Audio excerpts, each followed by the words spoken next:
তুষার, চারদিকে এত গুজব আর গুজব, কোনটা সত্য কোনটা মিথ্যা আসলে বোঝাটাই মুশকিল হয়ে যাচ্ছে। তো এর বিরুদ্ধে যদি কোনো ব্যবস্থা নেওয়া হতো তাহলে খুবই ভালো হতো। কেন, গুজব প্রতিরোধের জন্য সরকার যে একটা ব্যবস্থা নিয়েছে তুমি কি জানো না? না, কি পদক্ষেপ নিয়েছো একটু বিস্তারিত বলো। আচ্ছা শোনো, তবে সরকার গুজব, মিসইনফরমেশন, ডিসইনফরমেশন এগুলো প্রতিরোধের জন্য একটা ব্যবস্থা নিয়েছে এবং একটা হটলাইন নাম্বার এবং ইমেইল চালু করেছে। তোমার কাছে যদি ব্যক্তিগত পর্যায়ে বা প্রাতিষ্ঠানিক পর্যায়ে অথবা জাতীয় পর্যায়ে তোমার কাছে যদি কোনো তথ্যকে গুজব মনে হয় বা মিসইনফরমেশন মনে হয়, তুমি সেখানে জানাতে পারো, সরকার তাৎক্ষণিকভাবে ব্যবস্থা নেবে।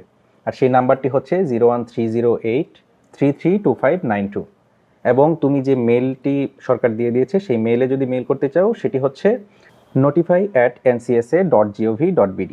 ধন্যবাদ তুষার তোমাকে একটি গুরুত্বপূর্ণ তথ্য জানানোর জন্য। তোমাকেও ধন্যবাদ। ধন্যবাদ।